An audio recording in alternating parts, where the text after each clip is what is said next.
welcome to YOMADs around the world.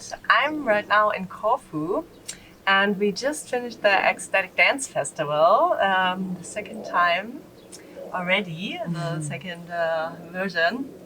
And my beloved friend Roula was with us, and I'm so happy to have her today here with us. I'm very happy to be here too. Thank you for the invitation, Supi. Yeah, thank you for your time. It's always a pleasure, and I met Runa already. I don't know when we met the first time. I think it was 4 years ago. 4 years ago at the festival, Sound and Silence. Oh, we met even here in Corfu. True. Yeah, and since then we met already here and there, all over in Bali, and of course here in Greece, and yeah. So and and Runa is also a very good. She's a healer and therapist. Yes. And what did you offer actually on the festivals? You also worked as a session giver, Session right? giver. Usually What does it mean? I work with the coordination of session givers, and I offer my sessions like abdominal massage and Thai healing massage, which is Thai-based massage, but in my own process, because we go very deep and through trauma and with breath work and memory out of the cell. I work with energy, so I facilitate people how to rebalance and to integrate broken aspects and wounds back to their whole being. Yeah, it sounds complicated, but actually, I work with people. Wow, yeah. If I really wanted to summarize it, I would say I work with people, and I'm teaching workshops and giving retreats. But here in the festival, I had the pleasure also to dance and to be with my friends. We danced a lot. That's also a healing, by the way, process. Yeah, absolutely. Open your heart and being with your friends and share and just be. I don't know, just be. You feel seen and accepted, and in this amazing environment we just create, right? Yeah. It's very special. So these events to attend, and doesn't matter how, is it as a participant or as a speaker or a session giver, but it's really powerful. Yeah, I'm still processing the week. Great inspiration. Yeah. Great connections, and I'm very, very grateful that I've been part of these festivals for the last 4 years. Really. Okay. And so the festivals are a fixed part of your I don't know where you offer your service, or is it more like a promotion way? How you offer your healing way, or is it really something where you earn money on the festivals? Good question. Initially, I would say that the festivals for me are a reason to play. That's good. Yeah. No, really. And because when you sign up to go to a festival, it doesn't matter whether you are a session giver or you are coordinating session givers or you are part of the marketing group. It's not guaranteed you're going to earn your money back. And there are no guarantees because there are always unpredictable things, like is your accommodation, is your food, is your personal expenses. So to cut the long story short, I don't think you do it for the money. That's why I said it's important that is your passion and you really find it, and I look very deep inside of me and I say, do I really want to be there this time? Do I have the energy to offer? Sometimes I'm here, like for example, I remember it was a festival, I think it was last year or a couple of years ago. I didn't work at all. I mean, I was so much promoted and I was like the head of the session givers. Everybody knew me. None, zero. Because I was tired. Okay. I was tired. And this is what I say, everybody. It's not only about the promotion. Whoever is there to find you, they will find you because, we radiate or not. So I think the reason is purely to play, to feel your friends, to get inspired, that's everything what we said already. just to be happy. Yeah, I feel also with the festivals, it's like, it's nice to be like around the year. I have some certain festivals, and I always go to at a few new festivals because there's so many, and I feel that there are more and more popping up, and it's nice to explore and try some new festivals, and but also return to some others. But I also feel you cannot join to all the festivals; it just becomes too much. Yeah, you need to be selective. Yeah, you really have to be selected. But I know also some artists, they're going into they're going really hopping from one festival to the next, and I was like, okay, you can do it, but everybody I think has their own story. My initial thing, what I do, I've been doing it for 15 years, so it wasn't initially connected to festivals. Being part of the festivals is part of my life the last 4 years. Last year also in Bali Spirit Festival, it was a fantastic opportunity because, I mean, one of the main reasons, apart from playing and possibly earning some money, covering your expenses, I think is also the promotion. How you promote yourself, your job, your ideas, how you get inspired by your friends, by others, and how can you be a source of inspiration possibly to others. It's all about connection. Yeah.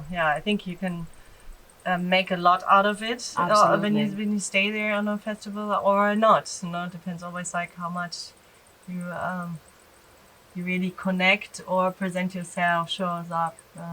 But how many amazing moments did we have during these festivals? Yeah, that comes together. I mean, you can do your promotion. You have the possibility to promote, to offer your service, and to play and have fun and connect and make new friends and everything. So I think it's a really good opportunity. And I don't want to miss it during the year. I mean, you really have to be selective, but it's such a beautiful space. Agree. Yeah. And this is where also we got the chance to meet and to connect. Exactly. Yeah, that's so beautiful. Yeah, but beside the festival, so I mean, you're offering so much beautiful service, and especially like abdominal massage, and you're so specific in the way what you offer. So, but how did you start? I mean, how do you not woke up one morning and said like, oh, I want to be a abdominal massage healer? So how did it start for you? And what have you done before you started healing? Right. Maybe you want to tell me.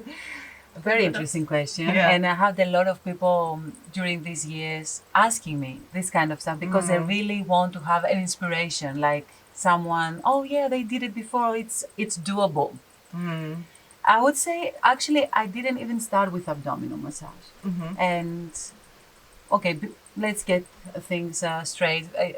First things first, that in the beginning, I was a teacher.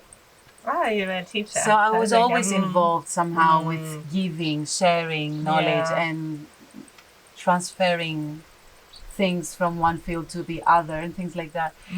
So I think my the awakening started with an unfortunate event for me, like the loss of my father, which really put me in the position to, think about my life. I was 23 years old then, and I said, it can't be it. It can't be just, oh, we just come here and we do this and that, and then we just go one day. Maybe I think it's more. I always felt it should be more than that. So it took me some years, starting with yoga and Reiki initiation, because I'm a Reiki Master and this is my first love, you know. So it took me years. I was working in at a firm, by the way, translator, and I think I was preparing for this for 6 months, and then I just gathered some money. I felt very grateful that I had the opportunity to collect my energy and feel empowered and believe in myself throughout, these months. For me, preparation was important. And then I just quit my job. You just quit your job and went full in. Or, Oh, absolutely. Yeah? Because you reach you reach a point that you are okay. I'm gonna put it very easily. Monday to Friday, I was working from 9 to 6 at the firm, right? I was Yeah. my own department, by the way. I Oh, wasn't okay. like threatened by someone, right? 7 to 9, I was teaching the second job. Oh, wow. Yeah, to earn some Yeah, more yeah, money yeah. because also I had like obligation to Yeah. people. And during the weekends, You were studying? for 2 years, I was studying and I was working unofficially with Reiki. So I really reached a point into my life that I really sat down and said, you're not going to get better. Neither in this job or in the other area because there is no freedom, there is no rest, there is no creativity. Everything is really specific. And I specifically use these words. I mean, this is a fantastic question. Creativity and freedom and rest. It's amazing. How can you create if you're not feeling alive and free? Many people, and because I've been dealing with the same question I had this question from others. What are you going to do? You don't have money, because money seems to be the main issue. Well, it's often like, it's like people are afraid. We just are want to scared. change something and then we're scared. True. And we don't want to give up our job because it brings us so much security. and insurance and benefits. Yeah. But the truth is, it will come to you. The moment you believe that there is something, like I mean it will come to you sooner or later. I had to borrow twice. Is it okay to say this, to share this with people, you think? Like I had to borrow twice from my sister and a friend money. Okay, I gave it back. You know I gave it back, right? But I had to borrow twice money in order to cope up with expenses when I came back from my first trip to Thailand. And that was okay because I really believed in myself. And I think you get better. It's just a matter of time. Yeah. Nobody is the best when we start. Everybody is insecure. And we are all, I'm still sometimes scared what I'm going to do. But then I connect. Don't you? Yeah, for sure. No, You connect and you find the way out. Yeah, really important is that you listen to your soul and your heart. Yes. What's your desire, your core desire. That is true. And Listen to your heart is more than a song, by the way. Yeah, no, it It's sounds sometimes reality. it sounds sometimes a little bit cheesy, but it's really true. I mean, the more you stop thinking and really follow the inner drive, It's and true. will bring you to that your desire, your core desire, what you want to serve this world, why you're here on this planet. Yeah, You manifest. you manifest And you that, fall in love with who you are, and you fall in love with creation. And this is not just talking, just to say some nice words in front of the camera. This becomes your reality. It's unavoidable because when you make connections and you believe in that and you see them flourish, then it happens. I mean, my life is a constant creation every day, and I bet your life is the same way. It's the same thing. Yeah. So really find out what you want to do. If you want to stay at the firm, perfect, stay there because the world needs you. But if you don't want to stay at the firm and you want to move and be a painter and be an artist or be a dancer or I don't know, be the gardener, just do Yoga it. teacher, Yoga teacher, like just do it. Or healer. Just do it. Yeah, and to become a healer. So there's just one question for me. How did you? You offer so much special service. So do you learn that? Is there any school, or is there any how do you learn all this stuff? I mean, I don't find there's specific so much out there that you really can dive in this thing. So is it something that you create on your own? Let's say, how does it work usually to get always a little bit better and yours and find your definition, of feeling? Interesting question, Sophie, again. Yeah. Really interesting question. Become a healer is not not applied. Yeah, okay. That is sorry guys, doesn't exist. Yeah, it doesn't really exist. Having a quality that is a tribal quality, which I obviously carry very deeply, like be there for people, right? Yeah. You have a tribal collective quality. If you know about human design, like my chart is full on. So if you have a quality that is there to transform, to be there for the collective, to like you have quality or not, you're born with this. And then this is a 50%. Let's say this is the raw talent. Like this is something that you are born with it and you feel it in your bone. I mean, I knew things when I was 7 years old. I didn't know how I knew them, like timeless, spaceless, things like that. But I knew them. And I always believed in reincarnation. I never read a book. My parents were so strict. But some things, you know them. Boom. End of the story. That's 50% though. The other 50% is really what we already mentioned. Believe in yourself, hard work. You find a teacher, a school, someone that is resonate with you, and you just take it from there. Some choices are the best for you. Some choices maybe not the best, but again, there is a blessing in every unfortunate choice because there is something to learn always. So, yeah, I think it's you don't become a healer. Yeah. Being in this job takes really seriously. It's a commitment. 24/7 commitment within yourself to see your shadows, and that's why you don't become a healer. You see your shadows. You work on yourself constantly. So is it often that your first maybe was that you learn of that you first heal yourself in this field? I mean, and I know it's often like that people offer their service because they went through the same process and then More or less the like same experience that, and it's like, oh, I really went through it and I was suffering and I could heal myself, and now I want to offer this service and like to others who are who have been in this process. Would you agree to say like Absolutely. that's a part of the life process to Absolutely. to learn from what you actually went through? Like You want to save. I mean, I wanted to save others for having to go through the same pain again. I mean, that was the motive always. Or in other cases, I wanted to share. It would make me extremely happy just to share with someone what I already knew. And yeah, absolutely, you said it correctly. I think not to say everyone, but the vast majority of people that do sessions or they deal with human beings is because they are wounded first.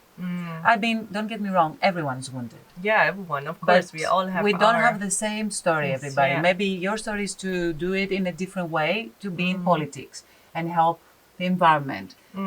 Your story could be inspire others through dance and poetry, and so yeah, I think we all do it in a different way. Something like that.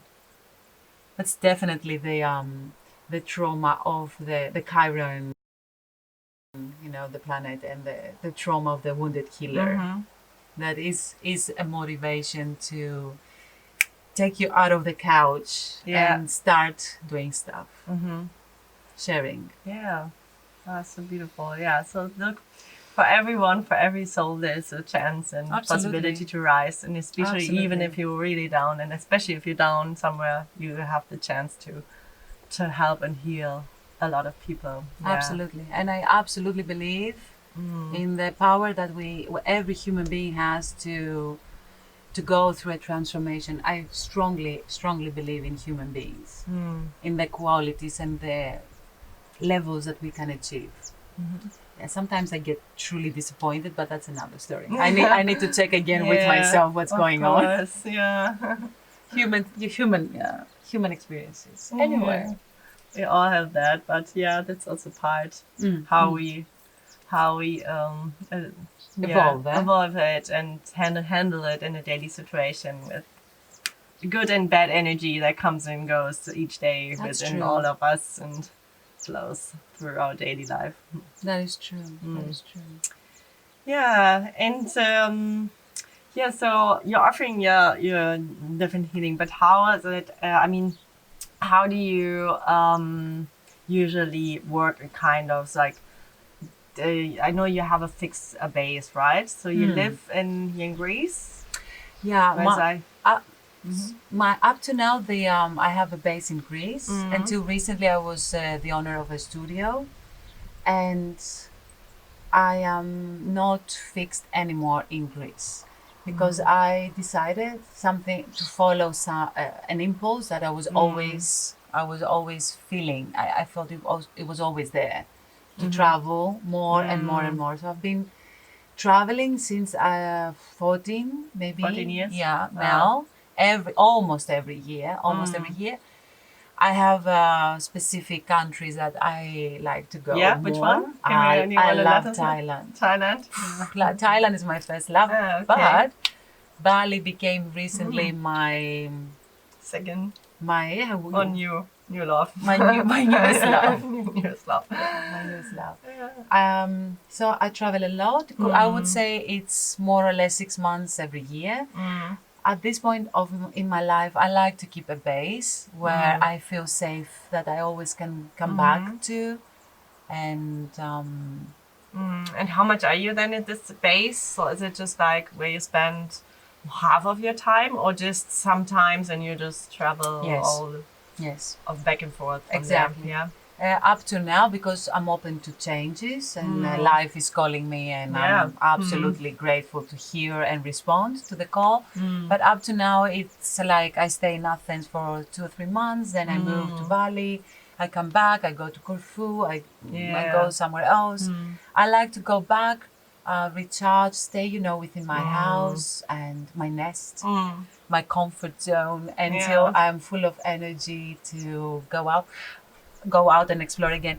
Not to forget that I've been working with in Athens, in Greece, for all these years. So I have people that I see. And you want to continue with this your clients, And I really like to offer to Greece. Greece is going, if I can say a few lines about that, Greece is going through a challenging time the last years. So I'm very happy to go out, transform the energies, bring some inspiration, and bring it back also to my home country. Somehow, whoever feels the call, absolutely. Whoever doesn't feel the call, again, no problem. But for me, it's like a bridge, like bridging, and transforming energies from Greece abroad and abroad back to Greece. Yeah, we are one. What can I say? I feel a citizen of the world. I feel like honoring my country. I'm Greek, but I feel like a citizen of the world. For me, there are no boundaries. There are no kind of grenzen. Yeah. We're all one. Yeah. They say the same. When someone asks me, where do you live? It's like, everywhere or nowhere. Yeah, but it's like, I'm a citizen of the world. Exactly. So that's where I come from. Where is your heart? Where is your heart at the moment? You are here. I feel now you're it's here. And wherever I am, I feel home. Yeah. So that's the beauty. Like, everyone's my brother and sister. Exactly. Right now. That's why we have created this family. And I mean, literally, you go there and you send 15, 20 Facebook messages or emails, and I feel that wherever I go, I have friends. Okay, not all of them are my best friends, but at least, you feel a support, you feel a resonance. It's amazing. We are a big family. Yeah, we are. Beautiful. Yeah. I think we're very grateful. Very, very, very blessed. Yeah. Yeah, it's a beautiful, beautiful lifestyle. And if you feel inspired, especially about Roula, you can find more infos below the video. We will share with her how you can hear more about your story, about your service. And if you want to hear more stories from other YOMADs, just watch one of the next following sessions. Okay. And I want to say thank Yeah. you very much for your time and your request, your I felt the call to be here with you Yeah. and contribute. I really admire what Supi does, and I think you are one of the most kind-hearted people I've ever met. And thank you so much for your friendship, and yeah, on behalf of everyone, thank you for your work. Oh, thank you, Lom. I love you. I love you. Okay, bye.